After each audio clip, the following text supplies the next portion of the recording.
2026년을 맞이한 저희들 교회에서 당회에서 교회가 이렇게 존재했으면 한다라는 의도를 가지고 표를 세웠습니다. 지난 2주 동안 저희가 합독을 하였는데 오늘도 화면을 보시고 합독을 하시게 될 텐데 다음 주는 화면을 보지 않고 저희가 합독하게 되기 때문에 묵상해 보시고 생각해 보시고 다음 주는 화면 없이 저희가 합독하도록 할 텐데 오늘은 화면을 보시고 함께 읽도록 하겠습니다. 시작. 이웃과 세상과 하나님을 위해 부어지는 전제물. 우리 마음에 하는 장로교회가 그런 교회가 됐으면 하여 이웃과 세상을 축복하고요, 하나님께 영광을 돌리는 교회가 됐으면 해서입니다. 이러한 말씀은 성경에 여러 차례 등장하게 되는데 대표적으로 빌립보서 2장 17절 사도 바울이란 이 사람이 빌립보 지역에 있는 교회 성도들에게 감사하다는 편지를 쓰면서 이 전제물이라는 단어를 사용합니다. 2장 17절 만일 너희 믿음과 재물과 섬김 위에 내가 나를 전제로 드릴지라도 나는 기뻐하고 너희 무리와 함께 기뻐하리라. 바울이란 사람은 자신이 인생의 가장 소중한 엑기스를 빌립보에 있는 성도들에게 다 부어줘도 아깝지 않습니다. 저는 기꺼이 하겠습니다. 저는 기뻐합니다. 라는 그러한 편지를 쓰게 됩니다. 이 전제물이라 하는 단어는 예물을 드리는 이 장면, 창세기 35장에 처음 등장합니다. drink offering이라, 예물을 드리는 여러 종류가 있는데 이 drink offering, 전제물은 창세기 35장에 처음 언급되는데 야곱이 하나님께 이 전제물을 드렸다고 합니다. 35장 14절입니다. 야곱이 하나님이 자기와 말씀하시던 곳에 기둥곧 돌기둥을 세우고 그 위에 전제물을 붓고 그 위에 기름을 붓고 하나님이 자기와 말씀하시던 곳에 이름을 베델이라 불렀더라. 여러분이 전제물, 포도주였을 거라고 추측합니다. 왜 하필이면 이 소중한 포도주를 하나님께 드렸을까? 야곱이라는 사람은 이 베델을 처음 방문했을 때는 도망가고 있었고요, 쫓기고 있었고요, 가난했고요, 빈털털이었는데 세월이 흐른 후에 베델을 다시 방문하게 되는데 자신을 살펴보니까 하나님께서 너무나 축복하셨기에 감사가 넘치기에 예물도 드리고요, 이 전제물도 아낌없이 드렸다는 그러한 장면입니다. 지난주 말씀도 전제물 두 번째 언급되는 내용이었습니다. 민수기 15장에 하나님께서 예물을 드리는 제도를 세우시면서 지금은 아닐지라도 언약한 땅에 들어가서 하나님께서 키우신 풀을 먹고 하나님께서 살찌게 한 가축을 먹을 때 하나님께서 저에게 명하신 거죠. 하나님께 감사하며 살라. 두 번째 전제물이 언급됩니다. 여러분, 지난주에도 말씀드렸지만 목사님, 저는 바울처럼은 살 수 없습니다. 어떻게 제가 소유한 모든 것을, 인생의 그 소중한 엑기스를 이웃과 세상과 하나님을 위해서 드리며 살겠습니까? 그래서 여러분, 뭐라고 말씀드렸습니까? 나는 바울처럼 살 수는 없지만, 그때 뭐라고 말씀드렸죠? 자, 적어도 한 분은 기억하시리라고 제가 믿고 다시 한번 질문하겠습니다. 지금 나는 바울처럼은 살 수 없지만 그때 하나님께서 민수기를 통해서 주신 답이 무엇이었습니까? 한 번도 기억을 못하시다니. 답은요, 여러분, 괜찮습니다 였습니다. 그렇죠? 기억나시죠? 여러분, 괜찮습니다. 저희가 어떻게 바울과 동일하게 살겠습니까? 근데 여러분, 중요한 건요, 여러분들도 결정을 하셔야 될 때가 와요. 하나님, 저는 바울처럼 살 수는 없지만 하나님, 점진적으로 저도 저에게 소중한 것이 있는데 이것을 부어가며 이웃의 축복을 그 가운데 여러분 식구들을 위해, 세상을 위해, 하나님의 영광을 위해 저도 결정하겠습니다. 점진적으로 저도 부어가며 살겠습니다 라는 것이 지난 주일의 핵심적인 메시지의 부분이었습니다. 여러분, 말씀만 들음으로 끝나지 마시고 결정하시기 바랍니다. 하나님, 저 점진적으로 반드시 제 인생의 소중한 것, 이웃과 가정을 위해 부어가며 살고요, 나아가서 세상을 위해서 부어가며 살 것이고요, 나아가서 하나님의 영광을 위해서 드리며 살겠습니다. 여러분, 결정하시기를 예수님의 이름으로 축복합니다.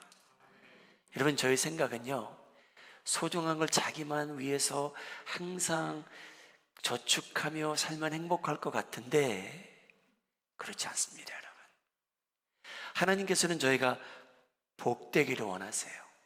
여러분, 그 비밀은요, 여러분들이 부어짐으로 인해 하나님께서 예비하신 행복이 있다는 놀라운 사실입니다. 여러분, 그 비밀을 체험하며 살아가시는 여러분들 되시기를 예수님의 이름으로 축복합니다. 지난 2주 동안 저희가 포도주를 부었습니다. 전제물을 부었습니다. 여러분, 오늘 본문 말씀은 예수님께서 자신이 전제물로 부어진다는 내용이 등장합니다. 사랑하는 여러분, 구약에 언급된 모든 전제물, 이스라엘 백성들이 피를 부어가며 포도주를 부어가며 드렸던 그 모든 예배는요, 그 모든 전제물은 예수님 메시아를 가리키고 있습니다. 여러분, 그 모든 전제물, 짐승들의 피, 사람들이 거둔 만든 포도주가 부어지는 것은 메시아를 가리키고 있었습니다.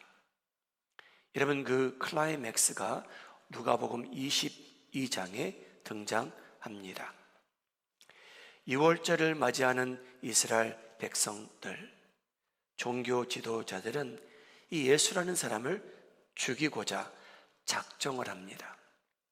누가복음 22장 2절인데요. 같이 읽겠습니다. 시작. 대제사장들과 서기관들이 예수를 무슨 방도로 죽일까 궁리하니 이는 그들이 백성을 두려워함이더라. 여러분, 유대인들에게는요, 이 6월절이 그들의 절기 가운데도 가장 지금까지 소중히 여기는 절기입니다. 그래서 그때에 양을 희생시키게 되어 있습니다. 누가복음 22장 7절 예수님께서 언급하시죠. 6월절 양을 잡을 준비를 하시게 된다. 예수님께서는 제자들과 이 마지막 만찬을 하기 원하시는데 6월절을 맞이하여 마지막 만찬을 준비하시게 됩니다. 여러분, 저희는 이 짐승을 잡는다는 개념은 없습니다. 어린 시절 저희가 시장을 지나가다가 닭을 잡는 모습을 본 분들은 꽤 있으리라 생각합니다. 닭을 잡는 모습을 목격하신 분들 계시면 한번 고개 끄덕끄덕 해주시죠. 예. 그럴 때 저희가 짐승이 피 흘리는 것을 보게 됩니다. 여러분, 유월절 이스라엘 백성들 첫 유월절을 언제 맞이하게 됐냐면요, 하나님께서 노예로 살던 이스라엘 백성들을 애굽에서 건져주시기 위해 재앙을 보내시는데 9가지 재앙 후에 가장 두려운 10번째 재앙을 하나님께서 보내신다고 위협하셨죠. 애굽에 있는 모든 처음 난 것은 죽으리라고 말씀하십니다. 여러분, 그 가운데 애굽 땅에 거주하는 이방인들, 이스라엘 백성들, 애굽 사람들, 가축들, 짐승들, 처음 난 것은 다 죽을 날이 온대요. 그런데 그것을 면할 수 있는 방법은 하나님께서 이스라엘 백성들에게만 알려주셨습니다. 출애굽기 12장 21절 내용입니다. 모세가 이스라엘 모든 장로를 불러서 그들에게 비밀을 알려주되 너희는 나가서 너희의 가족대로 어린 양을 택하여 유월절 양으로 잡고 sacrifice하고 희생하라. 22절. 우슬초 묵음을 가져다가 그릇에 담은 피에 적셔서 그 피를 문 임방과 좌우 설주에 뿌리고 아침까지 한 사람도 자기 집 문 밖에 나가지 말라. 여호와께서 애굽 사람들에게 재앙을 내리려고 지나가실 때에 문 임방과 좌우 문설주의 피를 보시면 여호와께서 그 문을 넘으시고 건너뛰시고 멸하는 자에게 너희 집에 들어가서 너희를 치지 못하게 하실 것임이니라. 21절 다시 한번 보여주시죠. 22절 죄송합니다. 22절. 하나님께서요, 양을 치시는데 집안에 물론 아버지나 할아버지가 했겠죠. 양을 희생시킵니다. 그래서 여러분, 양에서 흐르는 피가 있대요. 여러분, 그 피를 그릇에 담으라고 하십니다. 여러분, 저희가 직접 소와 돼지를 잡아가며 식사를 준비하는 문화에 살고 있지 않습니다. 누군가 도살장에서 그러한 일을 미리 해주고 있죠. 여러분, 이 장면은요, 흉한 장면이에요. 여러분, 칼을 잡고요, 누군가가요, 살아있는 양에게 칼을 대고요, 희생시킵니다. 피가 흐르는데 그것을 받게 돼 있었어요. 그리고 문설주에 그 피를 이렇게 바르게 돼 있었습니다. 여러분, 출애굽기에 나올 때 그날 많은 양들이 이스라엘 백성들로 인해 가정별로 희생이 되고요, 양의 피로써 하나님께서 문설주에 바르게 하십니다. 여러분, 이 장면, 죽음의 천사가 그 피가 묻은 문설주를 보게 되면 건너뛰었기에 pass over라고 불리우게 됩니다. 여러분, 피가 묻은 집에는 처음 난 사람이 분명히 있어요. 짐승도 있고요. 그런데 그 안에 있는 가축, 사람들은 목숨을 잃은 사람이나 가축이 없었습니다. 왜냐하면 하나님께서 약속하셨거든요. 내가 그 피를 보면 건너뛰겠다. 여러분, 예수님께서 이 유월절을 준비하신 겁니다. 이 건너뛰임을, 죽음을 피하는 절기, 이스라엘 백성들이 기념하는 날이 다가오기에 유월절을 준비하고 계셨습니다. 사랑하는 여러분, 이스라엘 역사가 저에게 보여주는 것은 이 양은 누구를 의미했으며 양의 피는 어떤 의미가 있느냐? 여러분, 그 답은 저희가 구약에서 찾을 수도 있지만 확실히 신약에서 정답을 저에게 주고 있습니다. 사랑하는 여러분, 희생되는 양은 예수 메시아를 의미했습니다. 여러분, 희생된 그 많은 양들이 있는데 그 많은 양들은요, 인류의 죄를 사해 주실 예수님을 상징하고 있었습니다. 여러분, 예수님께서 사역을 시작하기 위해 등장하실 때에 세례 요한이라는 사람이 예수님을 보고 한 말이 있어요. 인류의 죄를 지고 가는 하나님의 어린 양이라 알려주고 있었습니다. 여러분, 예수님께서는요, 이 마지막 만찬을 나누시면서 제자들은 이해할 수 없었지만 자신이 바로 그 희생되는 양이요, 자신의 피가 흐를 것을 미리 알려주시고 계십니다. 누가복음 22장 19절입니다.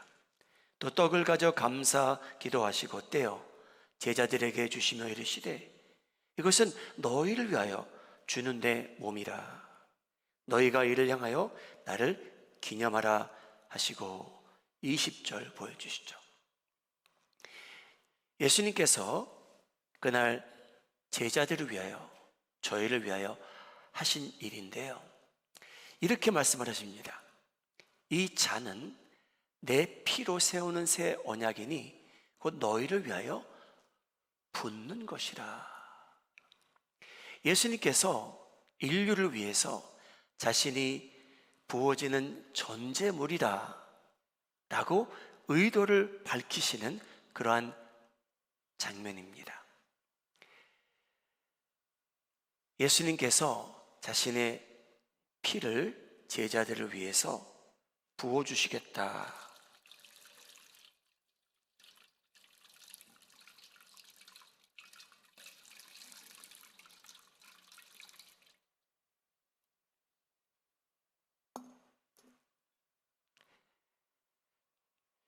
예수님께서 마지막 만찬을 통하여 자신이 유월절 양이라는 것을 제자들에게 밝히십니다.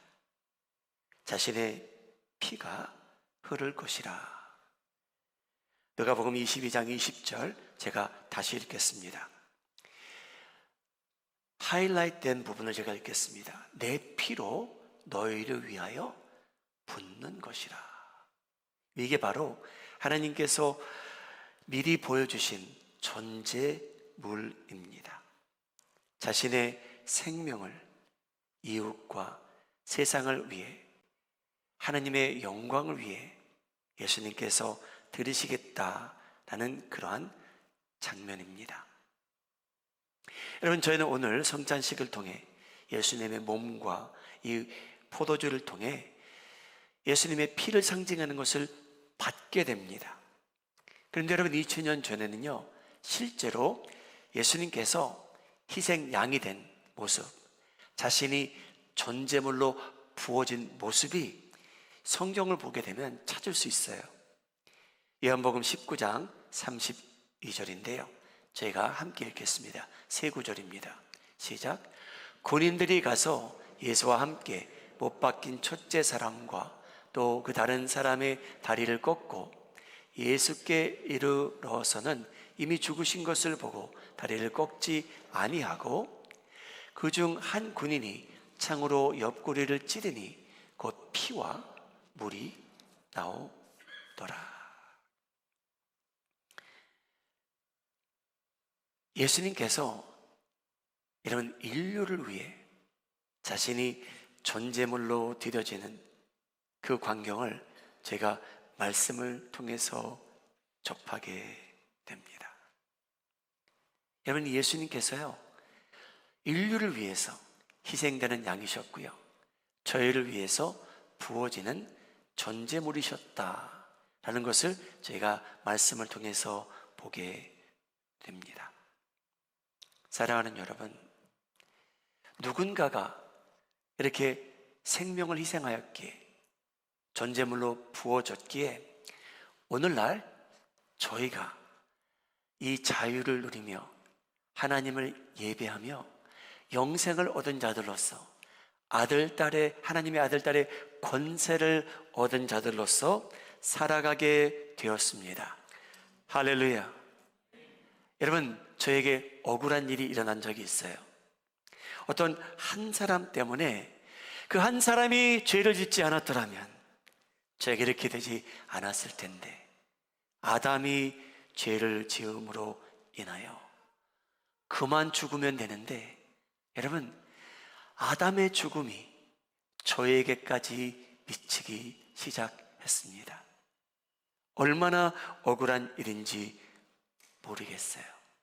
근데 여러분, 예수님께서요, 희생됨으로 인하여, 전제물로 부어짐으로 인하여, 여러분, 저에게는 영생이 선물로 주어졌답니다. 요한복음 11장에 나옵니다.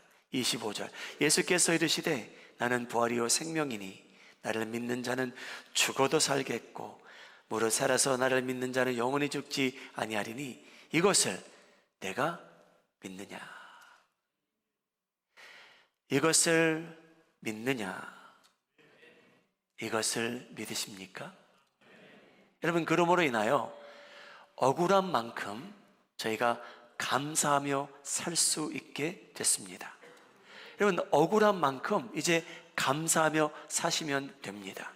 왜냐하면 한 사람 때문에 죽음이 저에게까지 미쳤는데, 이제 한 사람, 예수님께서 희생양으로 하나님께 바쳐짐으로 인해, 자신이 전제물로 부어짐으로 인하여 이 한 사람 예수님 때문에 여러분, 저희가 하나님의 자녀가 되는 권세를 얻게 되었습니다.